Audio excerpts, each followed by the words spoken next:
Coming up, a citizen of Ray City is sentenced to life in prison, an update on your local option sales tax, and a new Lowndes County referendum may impact alcohol sales. Stay with us.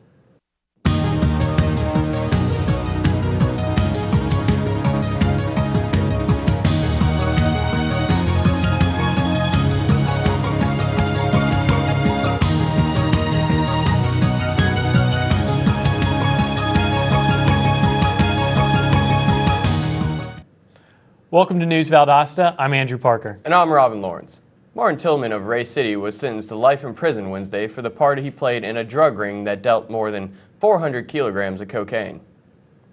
Attorney Michael J. Moore said the decision passed down by the U.S. District Court Judge Hugh Lawson will hopefully serve as a deterrent for anyone looking to profit from drug trafficking in the future. One of Tillman's associates was tried in Tampa, Florida last year and sentenced to 15 years because he signed a plea bargain.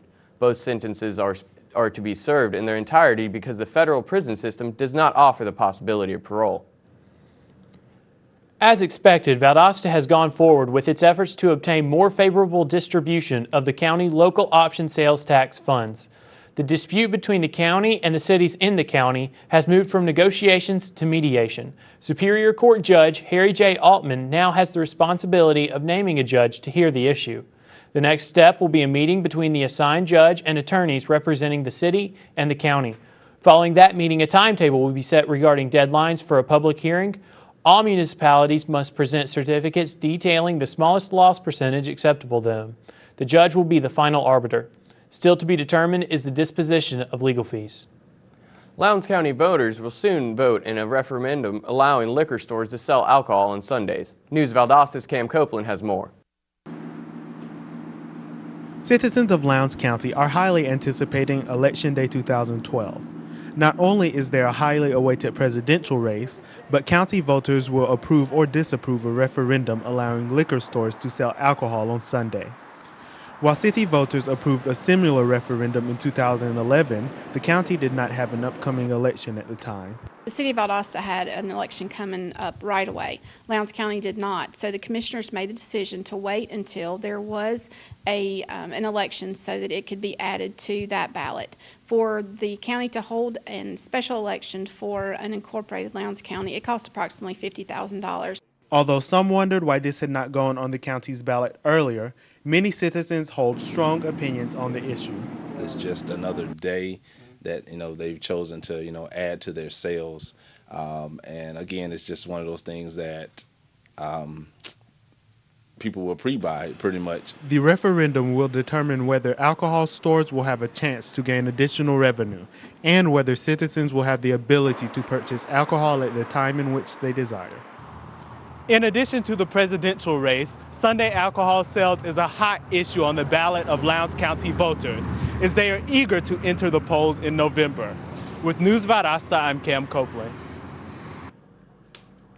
On September 11th, the Board of Commissioners passed a new law known as the Brown Bag Ordinance. Under this ordinance, citizens can no longer consume alcohol outside of the place of lawful purchase or private property.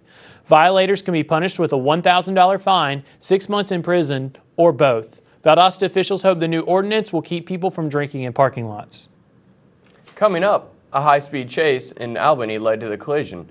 Children may be susceptible to mercury poisoning from canned tuna. And we have your local weather. Stay with us.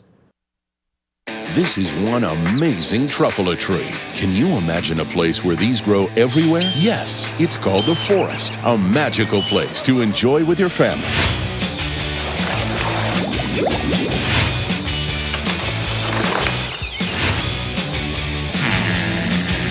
Ooh. So discover the forest and explore all the wonder that's there. Visit discovertheforest.org to find a forest near you. Valdosta State University. Encouraging. In-depth inquiry. Hands-on experience. Service and involvement. And a global view. While offering a beautiful residential campus. Over 100 fields of study. Graduate and online degrees. And championship athletics. All in a warm and friendly community. Get connected and involved. Do more. Become more. Valdosta State University. So, I just moved in with this family, and it's embarrassing. The little one, he likes to go outside and crawl around in the giant litter box. I don't know what he's doing. I mean, I was born and I knew how to use the litter box. Look at that. That's disgusting. Oh, poop already. You're making me nervous. Oh, okay, I can't look at this anymore. I really hope he grows out of this, for his sake. Welcome back to News Valdosta. I'm Andrew Parker. And I'm Robin Lawrence. A high-speed chase in Albany has led to the collision of a moving train with a van carrying suspected shoplifters. Authorities said all began with theft reports coming in from a Dollar General. Store employees said a woman and two male companions left the store parking lot at a high rate of speed. A 911 call was placed to alert the authorities, and a sheriff's deputy spotted the fleeing trio and began to follow them. According to the crime report, a slow-moving train approached their escape route, and the driver of the getaway minivan jumped out, crawled underneath the moving train, and began to run away with a drug agent following him. The driver left the other man and woman inside the moving vehicle, and it rolled into the train. Officials say that no one was injured. 46-year-old Nathaniel Smith of Dawson has been identified as the van driver. The alleged shoplifter has been identified as 38-year-old Vicky Green of Albany. The train was not damaged during the collision. A coalition of consumer groups says kids should eat less canned tuna to avoid mercury poisoning. In a new report issued Wednesday, the Mercury Policy Project says children should never eat albacore tuna.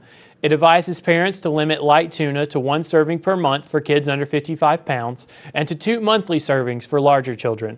The report includes tests of 59 samples of tuna from 11 states. The test showed that mercury concentrations varied widely from can to can. Even separate samples from the same can carried very different amounts of mercury. The study found somewhat lower mercury levels in light tuna than in FDA tests, but higher levels in albacore tuna than in FDA reports. Despite the study's recommendations, the FDA stands by its own conclusions. FDA and EPA recommend that women of childbearing age and children consume no more than 12 ounces a week of canned light tuna and only 6 ounces per week of canned albacore tuna, which is higher in mercury. The average can of tuna holds 6 ounces of fish. The Valdosta Lowndes County Industrial Authority opens 3 new business parks. News Valdosta's Sabir Muhammad has more. Members of the Lowndes County Industrial Authority have announced the addition of 3 new multi-acre business parks. The authority hosted a ceremony early yesterday morning in honor of the county investing in economic development, something many members of the authority believe is very crucial. And in order for us to be open for economic development to create jobs, we have to have land. So the addition of these 2 new parks, plus certifying Bassford, really increases our opportunities to bring projects and economic development into our area. In addition to the parks themselves, it seemed almost equally important that all 3 parks were grad certified. This means that the parks are market ready and prospects can simply move in and begin to build without extra hassle. It is critical and very important simply because when a prospect decides on a couple of locations and it sees that a park is grad certified, it probably is going to locate in the community with the grad certified park. The county has invested $12.5 million into these parks, but hold on to the idea that an investment of this magnitude would pay off in near years to come. With the addition of 3 grad-ready business parks, the city of Valdosta and Lowndes County has taken a tremendous step in the area of economic development. With News Valdosta, I'm Sabir Muhammad. Taking a look at your local weather, expect showers and thunderstorms this afternoon with mostly cloudy skies. Your high today will be 87 degrees. When we return, Valdosta Middle School receives some national attention. The American Red Cross gears up for Preparedness Month. And Apple fans are ready for the new iPhone 5. Stay with us.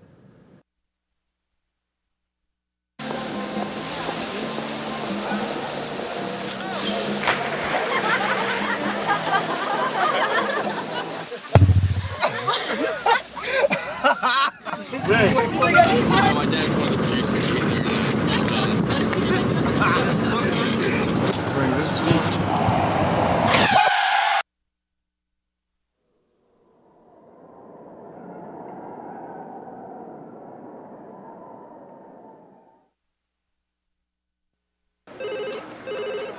Thank you for calling your GED Pep Talk Center. All right, now, are you ready for your GED Pep Talk? Being nervous is okay.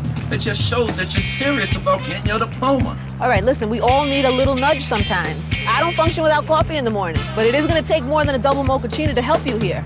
A lot of things are scary. Heck, I'm scared of clowns. No quiero ir. Danny, no lo puedo hacer. Quiero ir. Danny, lo voy a hacer. DMC, liking your pep talk style. Just keeping it real, Debs. Just keeping it real. Louder! Louder! I'm gonna get my GED! Come on! Get your GED!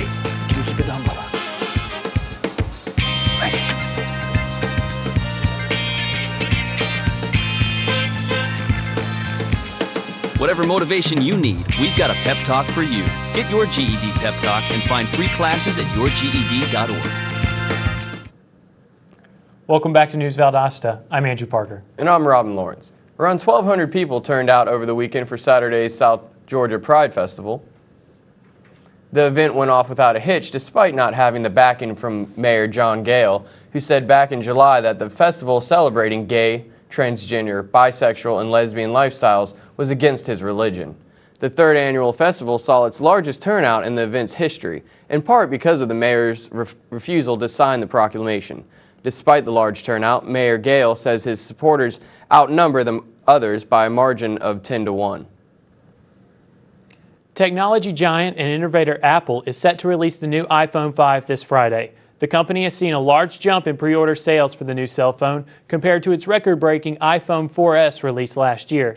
Apple received 2 million pre-orders in 24 hours, and bids on eBay for the new iPhone have reached as high as $1,000. Many consumers and critics are not sold on the new technology, which does not feature many upgrades from the 4S iPhone. The iPhone 5 will not be released in other countries for several weeks.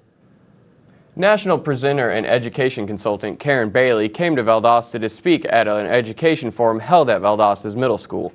She told those in attendance that Georgia's new experiment with the Common Core performance standards is designed to ensure that Georgia students get every opportunity to excel in school. The Common Core initiative raises the bar for all Georgia students by using a national standard as a measurement of achievement. Bailey reminded the group that the new standards will change the method of testing, teaching, and learning. The project calls for fewer problem-solving assignments and more situation resolution challenges. The problem-solving methods are interactive, causing students to work together to come up with solutions. In keeping in step with National Preparedness Month, students of the American Red Cross and the South Georgia chapter plan an exercise called How Prepared Do You Think You Are? At the VSU Student Union building today from 10 to 2. The emergency exercise event is meant to help both students and residents develop a disaster plan and learn ways to handle storm-related emergencies and fires. Experts will also be on hand to offer tips and training, including a hands-on demonstration of their hurricane and disaster relief smartphone app. Thanks for watching News Valdosta. I'm Robin Lawrence. And I'm Andrew Parker. Have a great day.